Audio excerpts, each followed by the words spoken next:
to Unpopular Man, brought to you by Variance Magazine. I'm your host, Ethan Ijumba. Today, I am joined with the lovely, amazing, multi-talented Safa. And first and foremost, how are you doing today? I'm good. How are you? Doing great, doing great. So, just to really get into it, you were originally born in Virginia. Shout out to the DMV. You're in that area, home of Trey Songz, Chris Brown, Timbo, Pharrell, everybody from everybody that's just known music-wise. Right. But you were also transitioning back and forth between Qatar at one point. What was it like having that upbringing between two spatially different places from the cultures, the locations, and just growing up in that aspect? So my family is Muslim, and so I grew up practicing Islam. And so Qatar is a Muslim country. So between that and then coming to America, which is obviously like a Christian country, I think that was like the biggest culture shock for me, is just learning how to find the middle ground in the culture and also figuring out what I want for myself. And I feel like that kind of serves as like umbrellas for like the two different identities I had to like grapple with. Just like American culture, which is generally more progressive, and then like I guess Arab culture, which is a lot more traditional. So it was cool. I think it's made me a very well-rounded person. I feel like I do well in a lot of different settings because I've been able to experience so many different cultures. And it's like, even living in Qatar, there were just like so many different types of people that you might not see here because currently I'm in New York, that you might not see even here in New York or back home in Virginia. So I think it made me like do well in different settings. It was hard, but I think it was overall like a good thing for me. It served for a lot of character development. No, of course, especially like having that transition point from the different cultures and aspects, you're going to take away and learn a lot. And then having that growing up in Virginia, what exactly was it that introduced you to music, or when was it exactly, to pinpoint of how you got started into getting into that?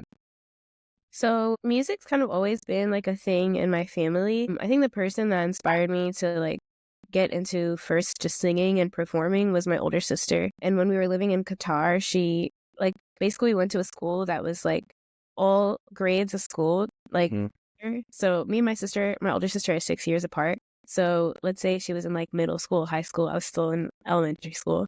But basically, she was a performer and a singer, and she was an actress. And so I would just constantly go to her shows and watch her perform. And I was like, OMG, like I want to do that so bad. And then there was this one talent show where I really wanted to audition for, and I kind of solicited like help from my sister to sing like a really difficult song. I sang Halo by Beyonce. And then I performed, and like the response was great. And I was like, okay, I really want to keep doing this. So that's kind of how it started. And then I want to say when I moved back to Virginia in middle school is when I really started writing music, because I've always been writing things my whole entire life, but I used to write like books and stuff in like elementary and middle school. I was really into writing like nonfiction. I used to be a Wattpad girl. Like I used to write shit. You're really writing, yeah. Yo, I'm telling you. So I used to write, but I never really wrote music until I moved back to America and I started listening to more like American popular music, because I grew up listening to a lot of like Arabic music and just like whatever my parents played around the house. Who bridged the gap for you then? Like, what artists were you really growing up with? Was it, because your project is very R&B and that's the genre you normally tenfold go into, but outside of that, who exactly really made you think that I'm going to be exactly where you're at one day and I want to be a star singing? I've always been like in love with Ariana Grande. I think for me, I'm very inspired by her in a lot of different ways.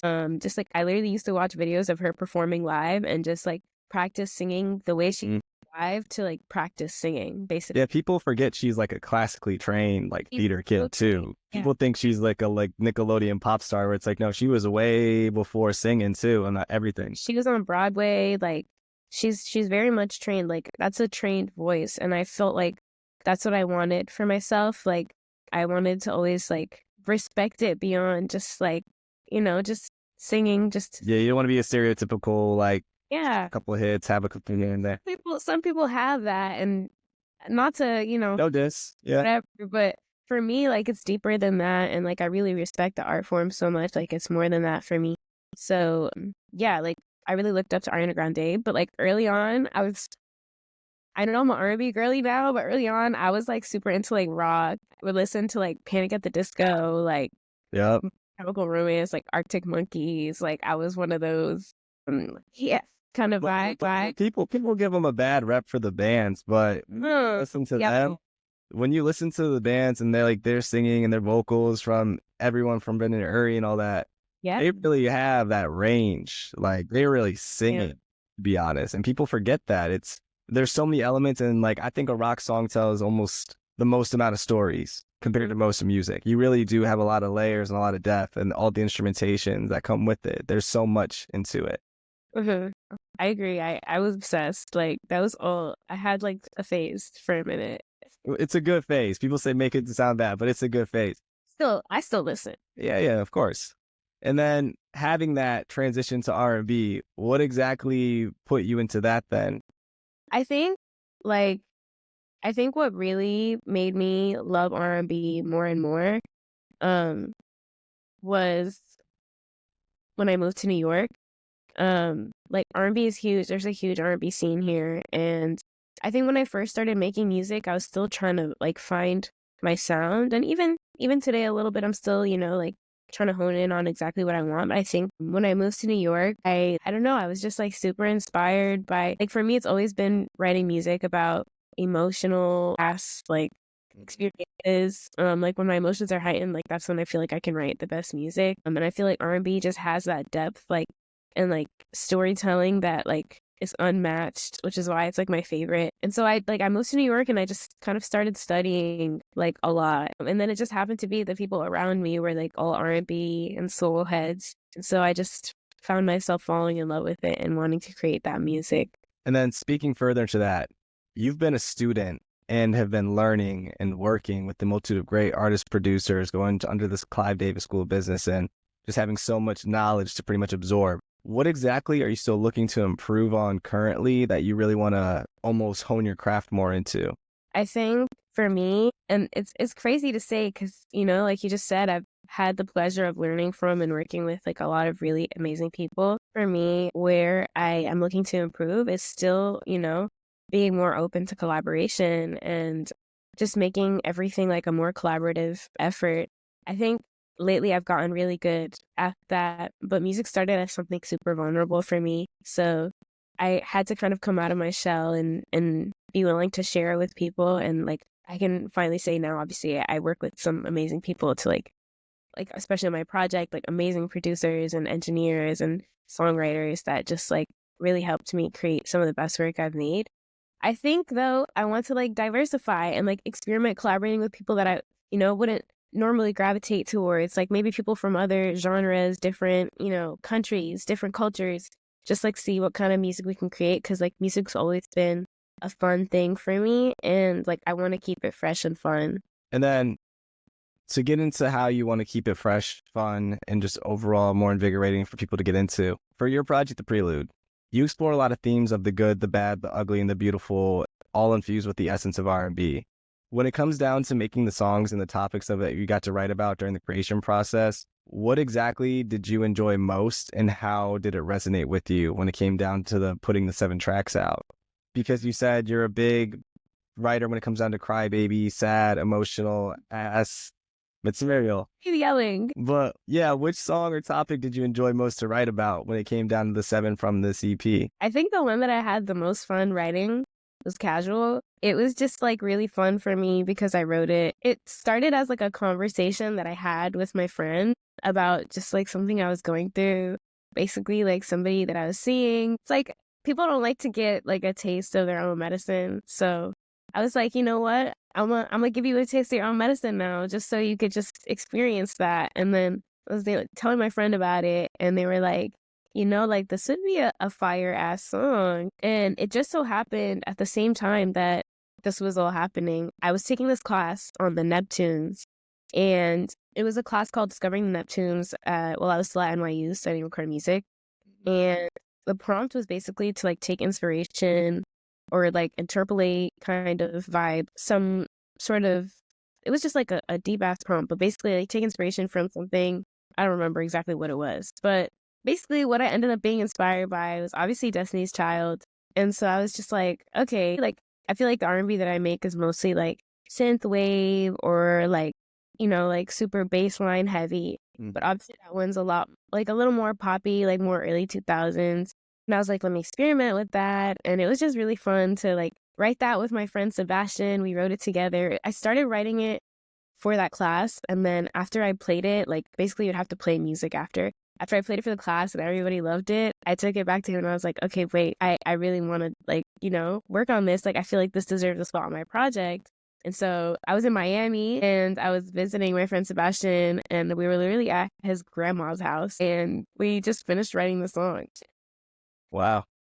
Do you normally have a certain environment or just overall method about how you can get the best version of a song out of you? Do you normally come up with certain ways or certain areas that you find yourself just pretty much flourishing creativity out whenever you're in a position to just create?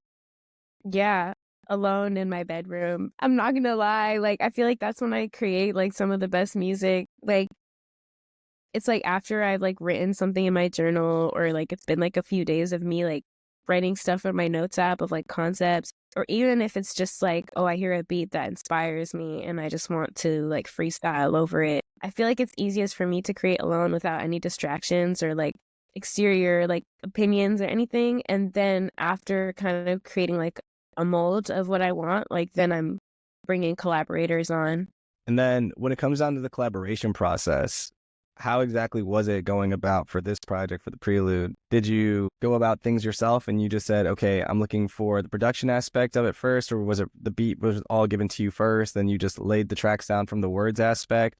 Or what exactly was it like putting your first project together in terms of the collaboration aspect? So essentially, like a lot of it started with beats that I had already had. I had like just a giant library of like song. Like I have a bad habit of starting songs and not finishing them. So I had a giant library of that, and then Rough draft after rough draft. rough draft after rough draft. And then I was thinking, and I was like, there's this story that I want to tell, and I started to piece together the story. And I found that like some of my favorite like drafts I had like telling that story exactly how I wanted it to be told. So essentially, like I started writing things myself. I made like scratch demos, and then I collaborated with other producers and songwriters later after solidifying which songs I wanted to be on the project to strengthen the production, strengthen some of the songwriting, and just make sure it really tells the story that I want it to tell. And then after that, I brought it to my engineer and producer bestie, Mark. That's Mark. Shout out to Mark. He just kind of elevated everything as he does always. And I've been working with him like pretty much since I first started releasing music. So we have really great like musical chemistry together, and he just understands, the vision that I want for things. And then yeah, so that's kind of like the musical aspect of it. It all just started as like rough drafts that I had, and then I was able to bring on some really dope visionaries who helped me like really fledge it out. And then when it came down to like the visuals, it was just even more like of the same process, just like writing a treatment down, writing ideas I have, having conversations with people like Stephanie who helped me direct 2 of the music videos I dropped for this project, and just like sharing ideas, bouncing ideas, and just kind of being really passionate about it and making it happen. No, it's amazing. And it's always beautiful to see what you put from music into the visuals or vice versa, and just taking that overall idea and seeing it just come to life. I think that's the most beautiful things that you can get out of just creation of anything, whether it be music, art, any kind of form of just specifics that can come into it of whatever you create from yourself, and it comes all from the mind. But aside from that, when it comes down to making your first project, I always feel that every artist has to go through some kind of obstacle, some kind of challenge, something to overcome for their growth and development whenever they have to create their first initial project or EP, album, whatever it may be. Did you have any ones that specifically made it harder for you when creating this one? Made it harder for me to create the project? Yes. Yeah, a couple. I think for me, probably the most prominent was just like getting over my fear of being perceived. Like for me, like I've just always been super scared of what people like had to think so much. And I was just, I don't know, like tweaking out about even the concept of like posting a video to like even share that I dropped something. You know what I mean? A post button is scary. I get it. Yeah. Like, as fuck. But I mean, I think over time, I just invested so much of myself into the music, like so much time, money, energy, emotion, just like everything, that it became a thing of like, I'm so proud of this and like I love this so much that I could care less. The least of my worries is being perceived. The world needs to hear this. And something that I've been very grateful for is like hearing people tell me how like the music has helped them, how the music has healed them.